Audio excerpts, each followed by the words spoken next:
네, 반갑습니다. DSA 김대웅 원장입니다. 이번 영상은 Q&A 모음. 네, 제가 유튜브 댓글을 자주 달아드리는데 제가 글로 설명하기가 되게 애매한 질문들이 있거든요. 그거 모음이에요, 모음. 그래서 제가 한번 쭉 살펴볼게요. 첫 번째 전에 했던 것 중에, 자, 제가 잔소리도 좀 할 겁니다. 이해해 주셔야죠, 그죠? 저는 어쨌든 수험생분들 가르치는 입장에서 여러분들이 나중에 면접까지 고려했을 때 여러분들이 좀 바꿔야 되는 태도 부분도 이렇게 코칭을 해드릴 수밖에 없죠. 맞죠? 첫 번째, 예전에 했던 거 웬만한 건 제가 다 댓글을 달아드렸고요. 근데 제가 최근에 댓글을 못 달아드린 것 중에 하나가 대통령 경호 7급 퀴즈 안 있나요? 옛날에는 본 것 같은데, 이건 저한테 물어보시면 안 되고, 이런 거 이제 뭐 키, 나이 제한 이런 거는 제가 얘기해도 만약에 거기서 뭐 올해부터 논술을 추가한다 뭐 이렇게 갑작스럽게 뭔가 변경되거나 이러면 여러분들이 오히려 손해를 볼 수 있잖아요. 그래서 제가 뭐 키나 제한이나 그 다음에 이제 공식적으로 채용 공고문에 나오는 공지사항들은 제가 여기서 얘기를 안 해요. 예, 그거는 얘기했다가 잘못될 수도 있잖아요. 그러니까 예를 들면 전에, 죄송합니다, 전에 어떤 일이 있었냐면, 예전에 7년 전인가? 7년 전에 그 대구에 이제 대구직 공무원 뽑는데 갑자기 면접 일주일 전에 토론이 추가된다고 공지가 나와버린 거예요. 갑작스럽게 돌발로. 근데 예를 들면 제가 대구시 공무원들 이제 면접 때 토론 나온 적 없다, 토론 준비 안 해도 된다 이래 버렸다가 이제 여러분 믿고 공지사항 제대로 확인 안 하면 큰일 나는 거죠, 그죠? 그래서 이런 거는 저한테 물어보지 말고 대통령 경호처에 이제 채용 공고문은 금방 요즘에 네이버에 그냥 대통령 경호처 채용 공고문 쳐도 되고, 대통령 경호처 인사 이제 채용 공고문 그냥 클릭만 하면 되는 거잖아요. 맞죠? 이거는 수험생의 자세가 전혀 아니에요. 이거는. 대통령 경호실에 한번 관심이 있다면 제 얘기를 듣고 있는 게 아니라 이런 뭐 키 제한이나 나이 제한이나 이런 거는 여러분들이 직접 서치를 하셔야죠. 이게 중요한 태도예요. 그러니까 면접 코칭할 때 보면 여러분들이 그냥 주입식, 암기식 필기 과목에 익숙한 분들은 면접 코칭할 때 여러분이 이제 주도적으로 여러분의 인생관은, 그 다음에 가치관 도출하고, 그 다음에 우리 사회 시사 분석하는 걸 여러분들이 자기주도 학습으로 뭔가 하는 방법을 익혀야 되거든요. 저는 이제 방법론을 가르쳐 드리는 거고. 근데 자꾸 뭔가 선생이 알아서 다 차려서 나는 먹기만 하면 좋겠어, 이런 태도가 있어요. 이거는 암기식 필기 과목에 적합한 태도예요. 이거는 버려야 돼요. 심층 면접엔 전혀 안 맞아요. 심층 면접은 지식 활용 능력 검증형이라서 갑자기 무슨 총소리 비슷한 게 나서 뭐 터졌나? 뭐지? 그래서 이거는 이런 습관 빨리 바꾸셔야 돼요. 그래서 제가 댓글을 안 달아요, 이런 거는. 알겠죠? 그래서 이런 거는 채용 공고문에 다 나오는 거니까 거기 가서 보시고, 그 다음에 74에서 6을 왔다 갔다 하는데 불리할까요? 이게 좀 애매한데, 이제 공고문에 예를 들면요, 이거 공고문 들어가서 여러분들이 직접 찾아보세요. 뭐 키 제한이 완화돼서 뭐 170 이상도 지원하다 이러면, 근데 여러분이 생각할 때 대통령 경호원들 전부 다 TV에 나온 사람 키가 훤칠한데 74나 6이 작을까 아닌가, 좀 알게 모르게 뭔가 불리한 점이 작동되지 않을까 걱정할 수는 있겠죠. 근데 일단 제가 예전에 한번 지원했을 때는, 그때는 벌써 한 17년 전이잖아요. 17년, 그래서 15년이나 20년 전에 기준으로 봤을 때 제가 키가 181이거든요. 근데 제 또래에서는, 저희 때는 이제 80년대, 90년대 학교를 다닌 입장에서는, 전 대학도 90년대 다닌 사람이니까. 근데 어쨌든 우리 또래 이제 40, 50대들은 그때 이제 제가 반에서 키가, 이제 우리 반에 보통 53명씩 있었거든요. 인구수가 많을 때, 그때는. 그래서 53명씩 한 반이었는데, 제가 고등학교 때, 뭐 고3 때 기준으로 따지면 제가 키가 181이었는데 제가 반에서 키가 세 번째로 큰 상황이었어요. 예, 그러니까 키가 큰 거죠, 저희 세대에서는. 40대, 50대 기준에서는 제가 키가 큰 편이었어요. 우리 반에서 제가 키가 이제 세 번째로 큰 181이 그랬단 말이에요. 근데 제가 이제 경호처 그때 지원했을 때 제가 나이가 제일 많았음에도 불구하고 그래서 그럴 수도 있는데, 어쨌든 키가 대부분 다 180 전후였어요. 187, 178, 179, 아니면 181, 183, 이 정도? 근데 175도 있었어요. 키가 좀 작은 경우도 있었고, 그 다음에 제가 요즘에 이제 코칭을 해보면, 요즘에 이제 지원하시는 분들, 이제 20대 후반, 30대 초반, 20대 후반들을 이제 코칭해보면, 남자분들은 대부분 키가 180에서 183이 많아요. 185도 많고. 요즘은 키가 대체로 다 크잖아요. 근데, 제가 이제 그 합격한 분 이제 우회적으로 얘기 들어보면, 동기들 중에 173인가 4도 있다는 얘기는 듣긴 했어요. 키가 작은 사람도 있어요. 근데 드물죠. 드물다고 얘기를 들었어요. 대체로 다 키가 큰데 좀 드물다. 근데 키가 작은 경우원들도 분명히 있다. 이제 저는 그렇게 주워 들었어요. 그러니까 이거는 그렇게 크게 작동 안 하는 것 같아요. 그래서 여러분들이 제가 전에도 얘기했듯이 쓸데없는 고민을 하시는 분들이 있어요. 공식 결격 사유만 아니면 누구나 다 지원 가능해요. 그리고 실제 거기서 나온 시험 절차대로 시험을 잘 보면 돼요. 근데 무슨 근자감인지는 잘 모르겠는데, 제가 이거 공식 결격 사유는 아닌데, 공식 결격 사유에 해당 안 되는 무슨 이상한 어떤 불리하게 작동될 수 있는 요건이 있는데, 이것 때문에 경호처 안 되면 어떡하지? 이런 근자감을 가진 분들이 있어요. 그건 근자감이죠. 근자감이잖아요. 공식 결격 사유만 아니면 거기 이제 지원 가능한 조건이면 지원 가능한데, 내가 뭐 요러요러한 조건 때문에 떨어지면 어떻게, 이거는 나머지 조건은 내가 다른 사람들을 압도적으로 이길 수 있다 이 말이잖아요. 그건 무슨 말도 안 되는 근자감이에요. 네? 시험은 뚜껑 열어봐야 알죠. 그러니까 제가 드리는 말씀은 공식 결격 사유것만 아니면 특정한 부분 때문에 도전할 것이냐 말 것이냐를 결정하지 말라고요. 예를 들면 예를 든 거예요. 이제 키는 여러분들이 공고문 들어가서 보세요.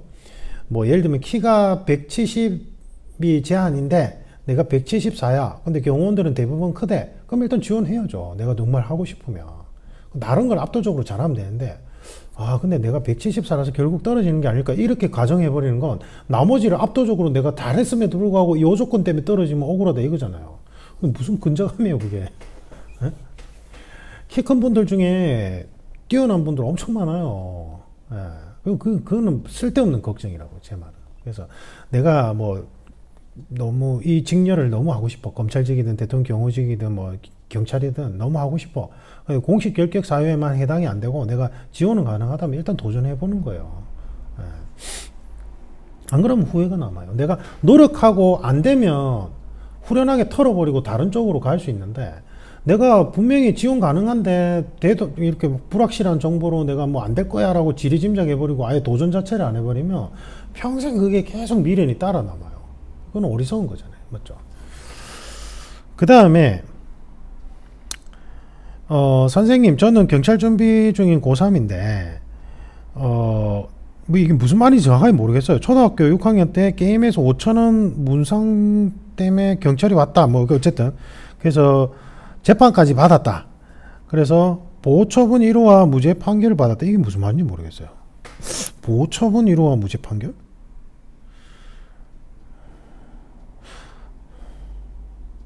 초등학교 6학년 때면 촉법소년 아닌가요? 촉법소년이면 그냥 보호처분 받는 게 그냥 원래 그렇게 하는 거잖아요. 무죄라는 게 지금 내가 무슨 말인지 이해가 안 가는데, 어쨌든 요지는 이런 것 같아요. 요런 질문 하시는 분들은 과거에 어떤 내가 실수로 어떤 이제 범죄 비슷한 기록이 있는데, 이게 이제 지금 현재 경찰 채용의 공식 결격 사유는 해당이 안 된다.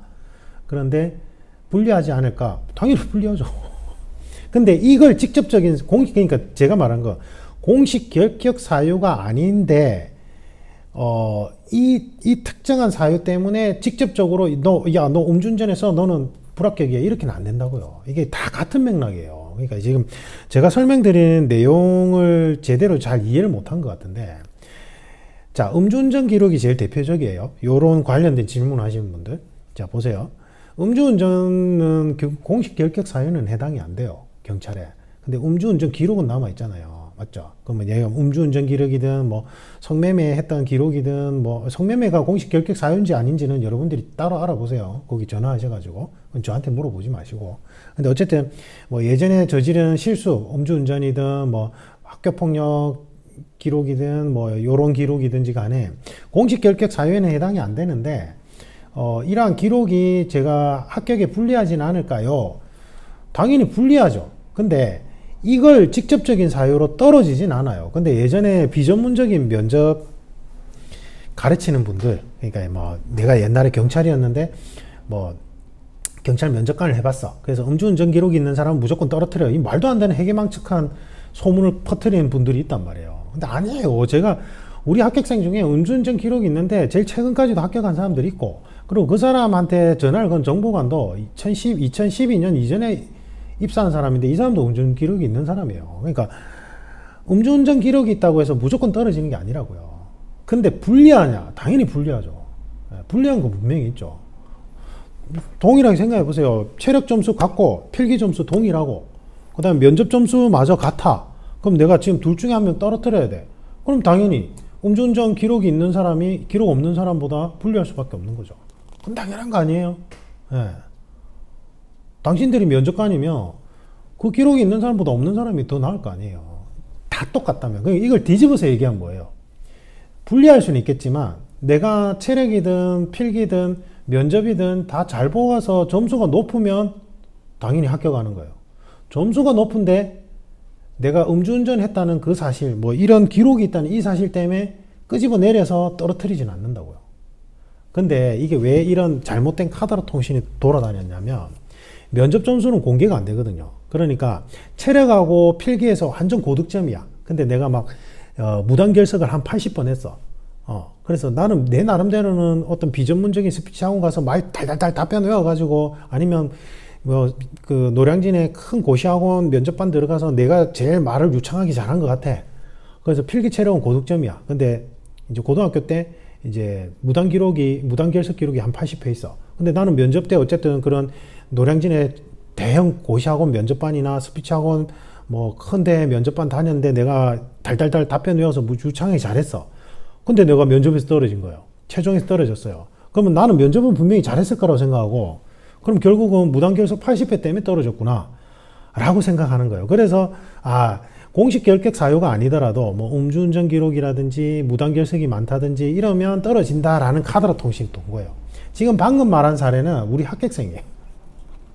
제가 그 부산 대구 쪽을 그 윌땡을 총괄할 때 서울에서 내려온 분이에요. 서울 사람이고 이제 서울의 노량진에서 이제 웬만한 면접반을 다 거친 분이에요. 왜냐하면 이분이 필기 체력 고득점으로 3번을 면접에서 떨어졌어요. 그러니까 자기는 무단결석 80번 때문에 떨어졌다고 계속 생각한 거고, 그래서 경찰 면접을 포기해야 되나 이런 와중에 제가 이제 그 대구 부산 총괄할 때 그 영상 강의를 우연히 본 거예요. 보고는 이제 짐 싸들고 내려와서 그 부산의 윌땡 근처에 이제 제가 거기 교육 그 총괄할 때, 지금은 아니죠. 저 거기 총괄 안 합니다. 어쨌든 방을 잡고 와서 면접반을 코칭을 받았단 말이에요. 그분이 떨어졌던 건 무단결석 80번 때문에 떨어진 게 아니라 필기 체력은 고득점이었는데 그 비전문적인 스피치 학원이나 그 노량진의 대형 면접반에서 그 유명한 데 다 다녔어요. 이분이 그 3번 동안. 무단결석 80번이 있으니 너는 이미지 메이킹을 해서 뭔가 좀 요조 숙녀에 좀 점잖하고 뭐 이렇게 차분한 이미지로 만들어야 되겠다 이러고는 비전문적인 그 강사라고 하는 사람들이 답변을 전부 다 만들어준 거예요. 아니면 그런 식으로 답변을 만들라고 계속 강요한 거예요. 아무런 과학적 근거도 없이. 이분이 부산에 내려와서 저한테 이제 상담받고 저한테 첫 수업 듣고 첫 마디가 뭐냐면, 저한테 첫 마디가 진짜 선생님이 영상에서 저는 선생님이 이쪽 분야에 이 면접 제대로 된 전문가 없다고 얘기할 때 되게 오만하다고 생각했다. 자기는 뭔데 그렇게 평가하는 거냐 그렇게 생각했대요. 왜냐면 이제 제가 이제 그 노량진 서울에 한번 총괄해 달라고 해서 올라가고는 그쪽에 운영되는 방식이 기함에서 내려왔다고 했잖아요. 그러니까 이제 그렇게 생각했대요. 근데 저한테 딱 첫 수업 듣고 나서 대번에 첫 마디가 뭐였냐면, 선생님 말이 무슨 말인지 이제 알겠어요 이러면서, 이쪽 분야에 진짜 제대로 된 전문가가 있긴 있어요? 선생님이라고 불릴 만한 면접 선생님이 있긴 있는 거예요? 이러면서 막 울분에 차서 얘기하는 거예요. 왜냐면 자기는 그동안 이제 그 노량진뿐만 아니라 최고로 유명한 학원들 면접반을 다 다녀봤는데 대부분 다 그런 식으로 이제 코칭을 했던 거예요. 제가 한 거 딴 거 없어요. 그냥 이분 성향대로 자신의 인생관, 가치관 담아서 자신의 성향대로 답변을 하게끔 가이딩 해드리고 구성 원리에 맞게끔. 그 다음에 이제 약간 표현에 있어서는 조금 다듬어야 되는 부분이 있겠죠. 이것도 어쨌든 격식을 갖춘 시험이니까. 근데 어쨌든 자신의 성향대로 이분 되게 활발하고 진취적인 분이에요. 그리고 그 무단결석 80번이 사실은 논다고 그런 게 아니라 이제 집에 약간 불화가 있었는데 어머니가 엄청 아팠던 거예요. 그래서 어머니 병간호 해줘야 되는데 선생님은 그걸 이해를 못 해줬던 거예요. 그리고 그래서 이제 선생님은 그래도 수업은 왔고 듣고 이렇게 좀 해봐라 이랬는데 이제 어머니 옆에 가 있었던 거죠. 좀 질풍노도 겹치면서. 그건 뭐 누구나 다 그럴 수 있죠. 그러니까 그것 때문에 필기 체력이 너무 좋아서 내가 점수에 우위에 있는데 끄집어 내리진 않는다고요. 그러니까 면접을 잘못 준비했던 거예요, 결국은. 그러니까 이게 함축하는 바를 이해를 잘 하셔야 돼요. 그죠? 불리하냐? 불리해요. 당연히 이런 기록이 있으면 상대적으로. 그냥 동점일 때는 이런 기록이 있으면 상대적으로 불리할 수밖에 없겠죠. 그렇지만 불리하다는 뿐이지 이런 기록이 있다면 공식 결격 사유가 아니고 내가 지원 가능한 조건이라면 여러분들이 체력, 필기, 면접까지도 제대로 된 구성 원리에 따라 준비하면 돼요. 왜 안 돼요? 제일 최근에 이제 기록이 저희 해양경찰 쪽에 해양경찰은 면접 시간이 되게 짧거든요. 그래서 변별력이 좀 육경에 비해서는 좀 부족해요. 그럼에도 불구하고 저한테 제일 최근에 재작년에 코칭 받았던 분이 해경 면접에서 7번 떨어졌어요. 7번. 상상이 가세요. 그러니까 자기는 암만 생각해도 자기가 뭔가 문제가 있다고 생각하는데 그거 제가 코칭해 보니까 그냥 비전문적인 곳에서 면접 코칭 받다 보니까 전부 구성 원리에 어긋나게 답변이 이제 구성이 됐던 거예요. 그래서 저도 그냥 구성 원리에 맞게끔 그냥 차분하게 코칭해 드리고 제가 뭐 따로 별다르게 코칭해 드린 거 없어요. 이렇게 얘기했어요. 근데 바로 붙었어요. 그리고는 이제 저한테 이제 감사의 카톡 메일 이만큼 보낸 거예요. 신기하다고. 그냥 제대로 된 구성 원리에 맞게끔만 준비했는데 자신의 인생을 돌아볼 수 있게 되었고 내가 7번이나 떨어졌던 게 6번 떨어졌던 게 왜 떨어졌는지 이제 알겠다고. 그러니까 제대로 된 방향성의 준비를 안 해서 그런 거예요. 시험 준비를 제대로. 그러니까 카더라 통신에 너무 휘둘리지 말고 이게 공식 결격 사유에 해당이 안 돼. 그럼 그거 확인 어떻게 받아요? 저 잘 모르겠어요. 그러면 전화 걸어 보세요. 이 담당 인사처에. 제가 수험생들이 답답한 게 너무 겁을 낼 필요가 전혀 없어요. 그분들은 여러분들 합격에 아무 관심이 없어요. 권한도 없고 여러분들이 뭐 경찰청 인사과나 이 채용 공고문을 담당하는 그쪽 담당 부서나 아니면 뭐 국정원이나 대통령 경호실에 전화 거셔서 궁금한 거 물어봐도 아무 상관없어요. 전화번호 공개된 전화번호로. 오히려 엄청 친절하게 얘기 잘해줘요. 예. 뭐 뭐라 할 사람 뭐 혼을 내는 경우도 있긴 간혹가다 있긴 있는데 예전에 왜 그랬냐. 근데 그분들도 그냥 그게 업무의 일환이고 그런 전화 한두 통 받는 것도 아니고 뭐 이런 거는 공식 결격 사유에 해당됩니다. 안 됩니다. 이렇게 명확하게 얘기해줘요. 거기다 물어봐야지 저한테 물어보지 말란 말이에요. 제가 뭐라 얘기해줬다가 나중에 혹시나 뭐 바뀌는 부분이 있거나 이래버려가지고 오류가 생기면 어떡할래요. 맞죠? 결론. 공식 결격 사유만 아니면 예전에 이런 과거 기록, 좀 안 좋았던 기록이 불리할 수는 있겠지만 그게 크게 문제가 되진 않는다. 여러분들이 시험만 잘 치면 돼요. 근데 이것 때문에 저는 경찰 준비를 할지 말지 고민돼요. 이런 사람들은 말도 안 되는 근저감이에요. 필기 완전 고득점으로 합격할 자신 있어요? 체력 완전 고득점으로 합격할 자신 있어요? 면접 정말 잘 볼 자신 있어요? 아니잖아요. 그것도 아니면서 공식 결격 사유는 아닌데 난 이런 기록이 있으니까 안 된다는 카더라 통신 보고 갈팡질팡하는 거는 어리석은 거예요. 맞죠? 그 다음에 여성 지원자에 대해서도 궁금합니다. 또 대통령 경호실 관련된 질문이네. 소수 채용이라든지 키 제한이라든지 경호청 여성 지원자 이것도 여기다 전화를 해보셔야죠. 이게 만약에 공식적인 뭐 키나 여성 지원자에게 필요한 공식적인 제한 부분은 당연히 공고문 보시고 그 다음에 추가로 궁금한 건 그쪽에 전화를 하셔야죠. 그게 제일 확실하죠. 아까 얘기했잖아요. 필요한 그런 외적인 부분 있죠. 키나 나이 제한이나 이런 거는 언제든지 바뀔 수 있는 부분이에요. 그러니까 고회 공고문이 났을 때 공고문 찬찬히 읽어보고 그쪽 담당 부서에 직접 전화를 해야죠. 이건 저한테 물어보시면 어떡해요. 말도 안 되는 거죠. 근데 이제 질문에 요지를 조금 돌려서 제가 이제 납득을 해보자면 아마 이제 공식적인 이 키 제한 사유 말고 선호하는 여성 지원자의 인재상을 알고 싶다 뭐 이런 것 같아요. 그런 개념 아닐까요? 그러면 제가 말씀드릴 수 있는 건 코칭을 받아야 돼요. 기본적으로 코칭을 받아야 돼요. 왜냐하면 사람은 성격이 다 동전의 양면이에요. 내가 소심하다고 생각하는 사람이 알고 보면 소심한 게 아니라 경우의 수를 많이 고려하는 매우 신중하고 전략적인 사람이 소심하게 보여질 수 있어요. 그리고 자기가 소심하다고 착각할 수가 있고. 그리고 나는 되게 적극적이고 활발한데 타인의 감정에 대해서 공감을 잘 못한다 라고 이제 인식하는 사람이 제가 분석해 보면 되게 열정적이고 타인에 대한 공감 부분은 자기가 누군가를 도와줄 때는 감정을 내세워서 도와주기보다는 이성적이고 논리적으로 상황을 분석해서 도와주는 게 더 좋다라고 생각해서 이제 사람들이 차갑다고 오해를 하는 거예요. 그렇게 성격은 동전의 양변이거든요. 그러니까 비전문적인 여러분들이 여러분 스스로에 대해서 판단을 내려서 선호하는 인재상에 부합하다 안 하다고 판단 내릴 수가 없어요. 그거는 직무 분석이 선행돼야 되기 때문에. 그래서 지금 만약에 그런 의도로 질문하신 거라면 면접 코칭을 받으시든지 아니면 진로 코칭을 받으셔야 돼요. 그래야지 제가 뭔가 알려드릴 수 있죠. 지금 이 댓글 달아주신 분이 JHB라고 돼 있는데 제가 이것만 보고 이분이 어떤 가치관을 가지고 있는지 그 다음에 어떠한 특기를 가지고 있는지 어떠한 이제 국가관을 가지고 있는지 저거 어떻게 알아요? 어떻게 아는데 이 경호처에 적합한 인재상인지 아닌지 판단을 할 수 있냐고요. 코칭을 받아야 돼요. 알겠죠? 그 다음에 카톡으로 또 문의가 온 게 하나가 더 있었는데 이제 문의는 DSA 컨설팅 카톡 플러스 채널에 이제 개인 카톡을 주시면 되는데 보면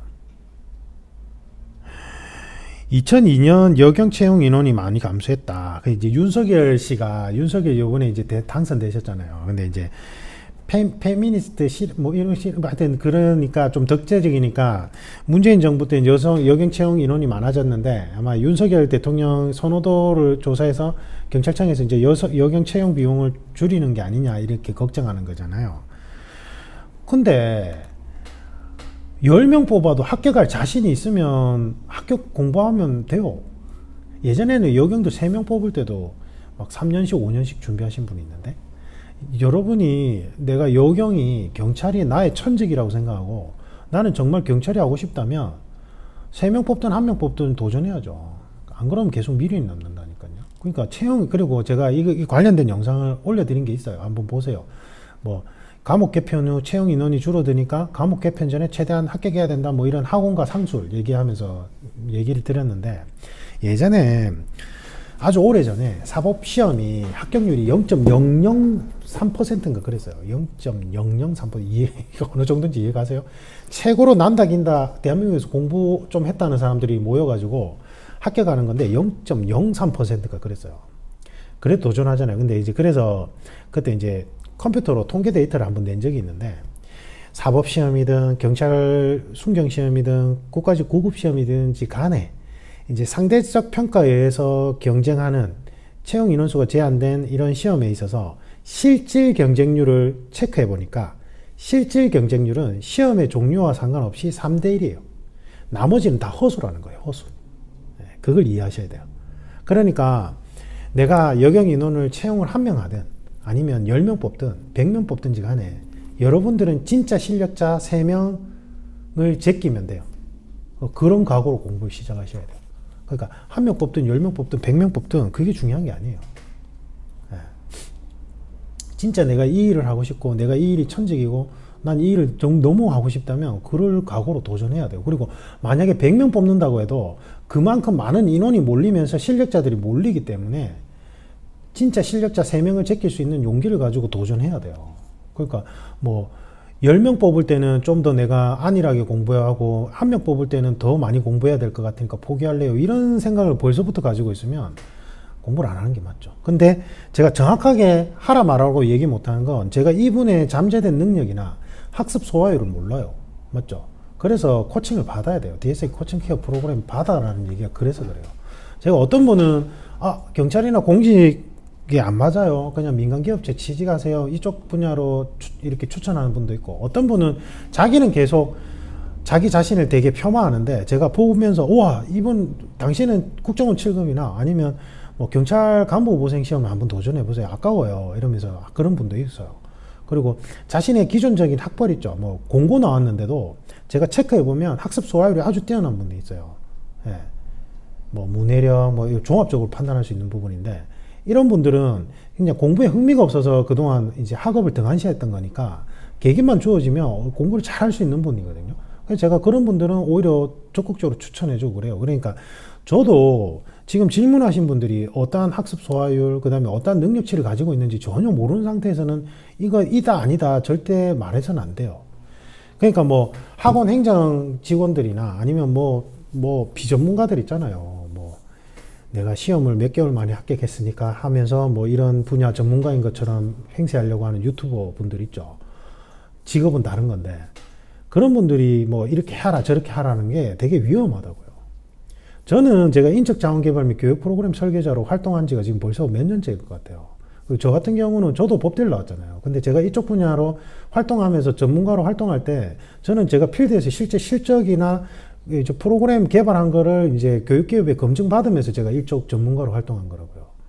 실제 필드에서 실력으로 검증받은 거잖아요. 제가 이쪽 분야의 전문가로 활동하면서. 그래서 교육기업에 자문도 하고 교육기업에서 전속계약도 하고 초빙 받아서 자문도 해드리고 이런 거예요.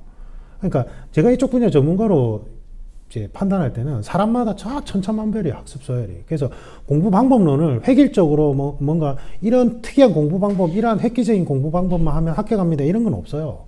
사람마다 다 처해진 환경이 다르고 사람마다 능력치가 다르기 때문에. 그래서 그냥 이렇게만 질문하시는 걸로는 제가 뭐라 이다 아니다 할 수 있다 말겠다 못하니까 코칭 신청하셔서 제가 여러분들의 이제 과제대로 작성하신 걸 보면서 전문적으로 분석을 해봐야 돼요. 됐죠? 이러면 이제 최근의 질의응답은 다 해결된 것 같아요. 근데 다 반복된 질문이에요. 제가 아주 오랜 기간 동안 여기서 이제 수험생분들하고 호흡하면서 다 비슷한 고민들이에요. 그러니까 좀 답답해요. 이전의 영상만 좀 찾아보셔도 이런 질문할 시간에 더 공부를 할 수 있는데 이제 예전 영상을 한번 찾아보는 노력을 기울이지 않는 거는 좀 반성하셔야 되고 그 다음에 이제 여러분들이 코칭 받는 거에 대해서 돈을 아까워하면 안 돼요. 이제는 헬스장에서 PT 개념이 흔해졌잖아요. 그럼 전문가한테 제대로 여러분들의 상황에 대해서 전문적으로 분석받고 코칭 받는 비용을 아까워하시면 안 된다고요.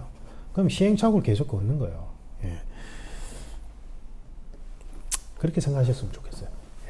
그리고 이제 그 DSA 코칭 케어 프로그램은 2차 프로모션 지금 문의 오신 분들 기준으로 따지면 거의 한두 자리 남았어요. 근데 이제 실제로 수강 등록하고 코칭을 받는 분들이 어떻게 진행될지는 잘 모르겠어요. 근데 원래 5자리 남았는데 지금 이제 한두 자리 남았으니까 그건 감안해 주시고. 그래서 예전에 공지한 대로 이제 지금 나머지 자리가 다 차면 3차 프로모션으로 되고 3차 프로모션은 금액이 더 올라갑니다. 금액이 더 올라가고 그리고 어쨌든 2차 프로모션이든 1차 프로모션이든 그때 본인이 첫 코칭 받았던 기준점으로 최종 합격할 때까지 계속 할인된 금액으로 코칭 케어 프로그램에 신청해서 1대1로 코칭 받을 수 있다는 점 알려드립니다. 이상입니다.